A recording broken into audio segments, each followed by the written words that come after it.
Hi అండి, నమస్తే. నేను మీ Shanthi. Welcome back to my channel Shanthi's vlogs. ఈరోజు మన వీడియోలో ఆవకాయని చూపించబోతున్నాను. ఈ ఆవకాయని మీరు గనక నేను చెప్పే కొలతలతో చేశారంటే రుచి మాత్రం చాలా చాలా బాగుంటుంది.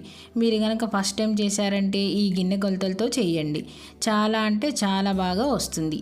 మా చిన్నప్పుడు మా అమ్మమ్మ కూడా ఇలా ఆవకాయ అంతా జాడీలోకి పెట్టేశాక ఇలా బేసన్లో కలిపి ముద్దలేస్తూ ఉంటుంది. ఇలానే నేను కూడా మా పిల్లలకి ముద్దలు పెట్టాను. ఇంకెందుకంటే ఆలస్యం, మనం వీడియోలోకి వెళ్ళిపోదాం. మనం వీడియోలోకి వెళ్ళే ముందుగా నా ఛానల్ని సబ్స్క్రైబ్ చేయని వాళ్ళు ఉంటే సబ్స్క్రైబ్ చేయడం మర్చిపోకండి. ఇప్పుడు నేను ఆవకాయ కోసం 3 పెద్ద సైజు మామిడికాయల్ని తీసుకున్నానండి. ఇవి కనీసం ఒక్కొక్క కాయ 2 కాయలతో సమానం. ఇలా 3 మామిడికాయలు తీసుకొని ఒక గిన్నె నిండా నీళ్లు పోసుకొని అందులో ఈ మామిడికాయల్ని వేసేసుకోవాలి.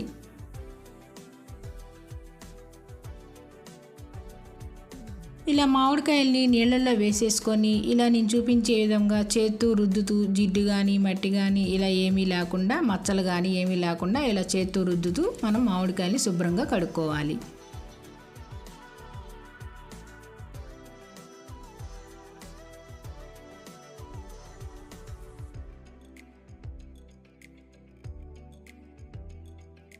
ఇలా మామిడికాయలు శుభ్రం చేసుకున్నాక ఇప్పుడు పొడి క్లాత్ తీసుకొని అందులో ఈ మామిడికాయలని వేసుకొని శుభ్రంగా తుడుచుకోవాలి.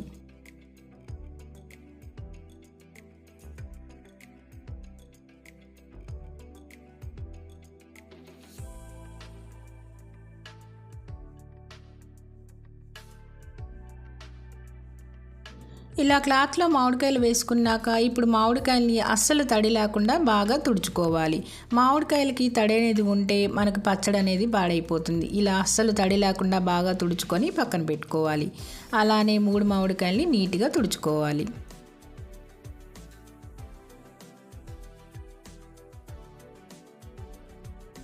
ఇలా మామిడికాయలు అనేవి నీట్గా తుడుచుకున్నాక ఫ్యాన్ కింద కాసేపు ఆరబెట్టుకోవాలి.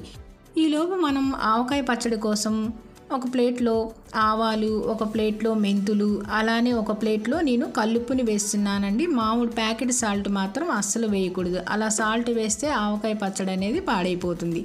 ఇలా 3 ప్లేట్లలో ఆవాలు, మెంతులు, కల్లుప్పు తీసుకుని వీటిని ఎండలో కనీసం 1 గంట పాటు ఎండలో ఎండబెట్టుకోవాలి. ఇలా ఎండబెట్టుకున్న తర్వాత ఒక అరగంట సేపు ఫ్యాన్ కింద పెట్టుకున్న మామిడికాయల్ని ఇలా నేను బయట చిన్న చిన్న ముక్కలుగా కట్ చేయించుకున్నానండి. ఇలా కట్ చేయించుకున్న ఇప్పుడు ఈ మామిడికాయ ముక్కలన్నింటినీ శుభ్రం చేసుకోవాలి. ఇలా ఒక్కొక్క మామిడికాయ ముక్కను తీసుకొని దీనిపైన ఉన్న లేయర్ని తీసేసుకోవాలి. ఇలా ఒక్కొక్క ముక్క తీసుకొని దానిపైన ఉన్న పల్చటి పొర లాంటిది తీసేసుకొని శుభ్రంగా గుడ్డతో ఇలా ఒక్కొక్క మామిడికాయ ముక్కని నీట్గా తుడిచేసుకోవాలి. ఇలా ముక్కలుకున్న పల్చటి పొరని మనం తీసేయకపోతే ఆవకాయ పచ్చడి అనేది నల్లగా అయిపోయి మనకి రంగు అనేది మారిపోతుంది. ప్రతి ముక్కకి టెంక ఉండేట్లు చూసుకోవాలి. టెంక లేకపోతే ముక్కని తీసేసేయాలి. ముక్కల్ని మరీ పెద్దవి కాకుండా మరీ చిన్నవి కాకుండా ఇలా ఈ సైజు ఉంటే ఆవకాయకి ముక్కలు అనేవి బాగుంటాయి.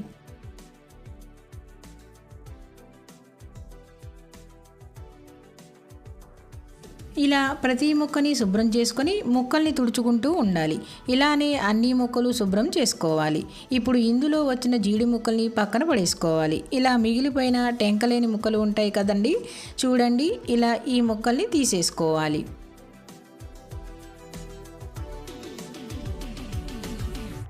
ఇప్పుడు మొత్తం ముక్కల్ని శుభ్రం చేసుకున్నాక ఈ ప్లేట్ని పక్కన పెట్టుకోవాలి. ఇప్పుడు మనం ఎండలో ఎండబెట్టుకున్న ఆవాలు, మెంతులు, కల్లుప్పుని మనం మిక్సీలో వేసుకొని మెత్తటి పౌడర్లా చేసుకోవాలి. చూడండి ఇలా మనకి మెత్తటి పౌడర్లా ఉంటే సరిపోతుంది. అలానే ఆవపిండి, మెంతిపిండి కూడా మెత్తటి పౌడర్లా ఉంటే సరిపోతుంది. ఇప్పుడు అన్నీ ఇలా రెడీ చేసుకున్నాం కదండి. ఇప్పుడు ఆవకాయని ఎలా కలపాలో చూద్దాం. ఇప్పుడు ఆవకాయ ముక్కల్ని గిన్నెతో ఎలా కొలుచుకోవాలో మీకు చూపిస్తాను. ఇప్పుడు ఆవకాయ ముక్కలు కొలుచుకుందాం. ఇలా మనం తీసుకునే గిన్నె పైనుంచి కింద వరకు ఒకేలా ఉండాలి. మనం వేసే ఉప్పు, కారం ఇవి కొలుచుకోవటానికి కూడా చాలా ఈజీగా ఉంటుంది. ఇలా మనం కొలుచుకుంటే మనం వేసే ఉప్పు, కారం, ఆవపిండి, మెంతిపిండి అన్నీ కరెక్ట్గా సరిపోయి మనకు 1 సంవత్సరం దాకా పచ్చడి అనేది పాడవదు. ఇలా ముక్కలన్నీ పైకి నిండుగా వేసేసుకోవాలి. ఇప్పుడు నేను ఒక గిన్నె వేసేసుకున్నానండి. ఇలా మరొక గిన్నె కూడా కొలుచుకోవాలి.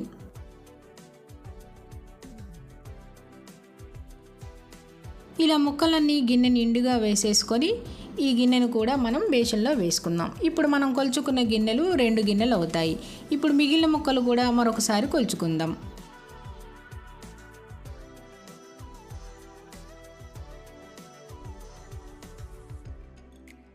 ఇలా మళ్ళీ నిండుగా ముక్కల్ని వేసేసుకొని ఈ ముక్కల్ని కూడా మనం బేషన్లో వేసేసుకుందాం. ఇప్పుడు మనం కొలుచుకున్న గిన్నెలు 3 గిన్నెలు అవుతాయి.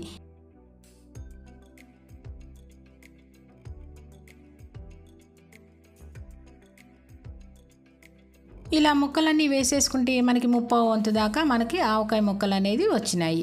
ఈ ముక్కల్ని కూడా మనం వేసేసుకుందాం. మొత్తం మనం కొలుచుకున్న గిన్నెలు పావు తక్కువ 4 గిన్నెలు వస్తాయి. వీటిని ఒక ప్లేట్లోకి వేసేసుకోవాలి. ఇప్పుడు మనం ఒక వెడల్పాటి బేషన్ని తీసుకొని అది తడి లేకుండా చూసుకోవాలి. తరువాత మనం కొలుచుకున్న ఏ గిన్నె అయితే ఉందో ఆ గిన్నెని పెట్టుకొని మనం ఇప్పుడు కారం కొలుచుకుందాం. నేను సగం బళ్ళారి కారం, సగం గుంటూరు కారం వేసుకుంటున్నానండి. ఇప్పుడు నేను సగం గిన్నె దాకా బళ్ళారి కారం మనం వేసుకోవాలి. మనం ఏ గిన్నె అయితే కొలుచుకుంటున్నామో ఆ గిన్నెతోనే మనం కొలతలన్నీ కొలుచుకోవాలి. మనం వేసుకున్న ముక్కలకి ఒక గిన్నె కారం పడుతుంది. ఇప్పుడు సగం గిన్నె బళ్ళారి కారం వేసుకొని తర్వాత మిగతా సగం గుంటూరు కారం వేసుకోవాలి. ఇలా నేను ఎప్పుడు ఆవకాయ పెట్టినా బళ్ళారి కారం అనేది తప్పకుండా వేసుకుంటాను. మనం బళ్ళారి కారం వేసుకోవటం వల్ల రంగు అనేది చక్కగా ఎర్రగా మనకి బాగుంటుంది. ఇప్పుడు ఈ గుంటూరు కారం కూడా మనం ముక్కలు పైదాకా ఎలా వేసుకున్నామో అలానే ఈ కారాన్ని కూడా పైదాకా వేసుకోవాలి. మనకి కారం మొత్తం గిన్నె పైదాకా రావాలి. ఇలా నేను చూపించే విధంగా గిన్నె పైదాకా కారం వేసేసుకొని ఇప్పుడు ఈ కారాన్ని మొత్తం మనం బేషన్లో వేసేసుకోవాలి. ఇప్పుడు ఇదే గిన్నెతో మనం ఉప్పు, ఆవపిండి, మెంతిపిండి కొలుచుకోవాలి. ఇప్పుడు ఇదే గిన్నెతో ఉప్పుని కొలుచుకుందాం. ఇప్పుడు మనం మిక్సీ వేసుకున్న ఉప్పుని ఈ గిన్నెలో సగం దాకా వేసేసుకోవాలి. ఇలా మనం ఏ గిన్నెతోనైతే ముక్కలు కొలుచుకున్నామో ఆ గిన్నెతోనే అన్ని ఉప్పు, కారం, మెంతిపిండి, ఆవపిండి కొలుచుకోవాలి. ఉప్పు అనేది మరీ ఎక్కువ వేసుకుంటే ఆవకాయ అనేది ఉప్పగా అయిపోతుంది. ఇప్పుడు ఉప్పు అనేది ఇలా గిన్నె సగానికి వేసేసుకొని మనం ఆ ఉప్పును కూడా కారంలోకి వేసేసుకోవాలి. ఇప్పుడు ఇదే గిన్నెలో మనం ఆవపిండిని కూడా సగం దాకా వేసేసుకోవాలి. ఉప్పు అనేది మనకి కొంచెం తగ్గినట్టు అనిపిస్తే 3వ రోజు మనం తిరగతిప్పుకునే రోజు టేస్ట్ చూసి వేసుకుంటే సరిపోతుంది.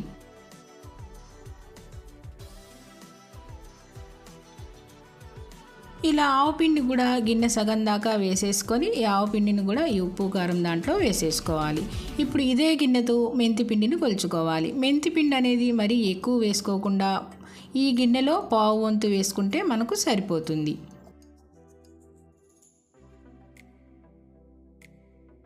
ఇలా మెంతిపిండిని కూడా గిన్నెలో పావు వంతు వేసుకొని మనం ఈ ఉప్పు, కారం, ఆవపిండి దాంట్లోకి వేసేసుకోవాలి. ఇలా ఉప్పు, కారం, ఆవపిండి, మెంతిపిండి వేసేసుకున్నాక గరిటెతో ఒకసారి మొత్తం కలిసేలా కలుపుకోవాలి. ఇలా గరిటెతో వీలు కనుక కుదరకపోతే చేత్తోనే బాగా కలిసేలా కలుపుకోవాలి. నేనైతే ఇలా చేత్తోనే బాగా కలిసేలా కలిపేసుకుంటున్నాను.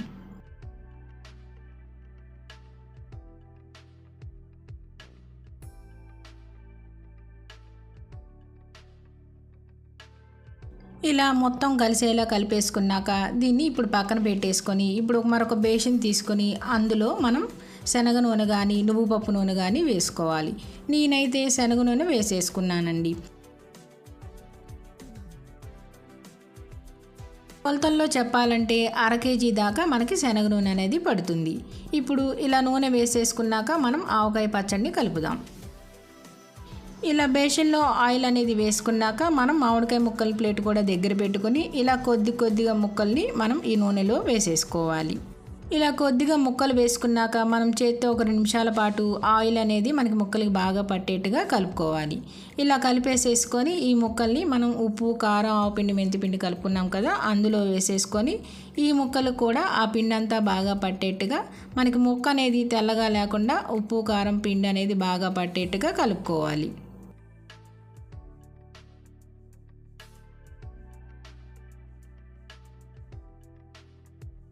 ఇలా మామిడికాయ ముక్కలకి ఈ పిండంతా పట్టేట్టుగా కలుపుకున్నాక ఇప్పుడు చేత్తో ఒక జాడీలోకి వేసేసుకోవాలి. జాడీ అనేది అస్సలు తడి లేకుండా చూసుకోవాలండి. ఇలా పొడిగా జాడీ ఉండేట్టుగా చూసుకోవాలి, లేకపోతే మనకి ఆవకాయ పచ్చడి అనేది పాడైపోతుంది. మనం తీసుకునే గిన్నెలైనా, బేషన్లైనా, గరిటెలైనా అస్సలు తడి అనేది ఉండకూడదు. ఇలా వేసుకున్నాక మరోసారి కూడా కొన్ని ముక్కల్ని ఈ నూనెలో వేసేసుకొని బాగా ఒక 2 నిమిషాల పాటు ముక్కలకి ఆయిల్ అనేది పట్టేట్టుగా కలుపుకోవాలి. ఇలా కలుపుకున్నాక మళ్ళీ ముక్కల్ని మనం ఈ పిండిలో వేసేసుకొని ముక్కలకి బాగా ఈ ఆవు పిండి, మెంతి పిండి, ఉప్పు, కారం అనేది పట్టేట్టు కలుపుకొని మనం మళ్ళీ జాడీలోకి వేసేసుకోవాలి.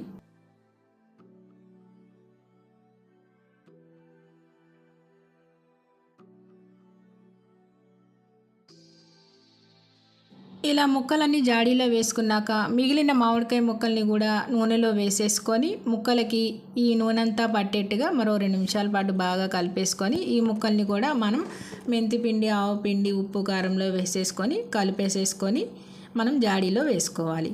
అలానే ఇప్పుడు మిగిలిన ఉప్పు కారాన్ని కూడా పైన ఇలా నేను చూపించే విధంగా జాడీ పైన వేసేసుకోవాలి. అలానే మనం కలుపుకున్న శనగ నూనె ఉంది కదండి, ముక్కలు కలుపుకున్న నూనె, ఆ నూనెను కూడా ఇలా పైన వేసేసుకోవాలి.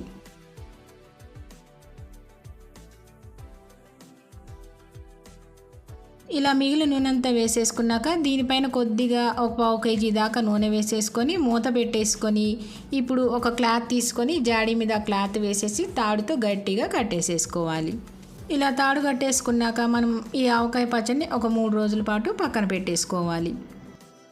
ఇప్పుడు 3 రోజుల తర్వాత మళ్ళీ గుడ్డ తీసేసి మూతను తీసేసి మనం ఆవకాయ పచ్చడిని చూస్తే బాగా ఊరి ఆవకాయ పచ్చడిలో పైన నూనె అనేది బాగా తేలుతుంది. ఇప్పుడు ఈ ఆవకాయ పచ్చడి అంతని మళ్ళీ ఒక బేషన్లోకి వేసేసుకొని 3వ రోజు మనం తిరగతిప్పుకోవాలి. ఇలా జాడీలో ఉన్న పచ్చడంతా బేషన్లో వేసేసుకొని చేత్తో కానీ మనం గరిటెతో కానీ కలుపుకోవాలి. చెయ్యి అనేది అస్సలు తడి ఉండకూడదండి. ఇలా నేను చేత్తోనే కలుపుకున్నాను. ఇలా చేత్తో బాగా మొత్తం కలిసేలా కలుపుకుంటే చూడండి మనకి ఆవకాయ పచ్చడిని ఎంత బాగా ఎర్రగా వచ్చిందో. ఇలా కలిపేసేసుకున్నాక మనం ఒకసారి ఉప్పు అనేది టేస్ట్ చూసుకోవాలి. ఒకసారి కలుపుకున్నాక మనకి టేస్ట్ చూసుకోండి. టేస్ట్ చూసుకుంటే ఉప్పు అనేది తగ్గచ్చు, మీకు తగ్గితే కలుపుకోండి. నాకైతే టేస్ట్ అనేది ఉప్పు సరిపోయింది. ఇప్పుడు ఈ ఆవకాయ పచ్చడిలో నాకు కొద్దిగా నూనె అయితే తగ్గిందండి. ఇప్పుడు నేను కొంచెం నూనె వేసేసుకొని చేత్తో ఒకసారి మొత్తం కలిసేలా కలుపుకుంటున్నాను. ఇలా ఆవకాయ పచ్చడి అంతని కలిపేసుకున్నాక ఇప్పుడు జాడీలో వేసేసుకోవాలి. చూశారు కదండి ఆవకాయ పచ్చడి అనేది ఎంత టేస్ట్గా, రంగు కానీ రుచి కానీ చాలా చాలా బాగా కుదిరింది. ఇంతేనండి, మీరు ఎప్పుడు చేసినా ఇవే కొలతలతో కరెక్ట్గా ఆవకాయ పచ్చడి అనేది తయారు చేసుకోండి.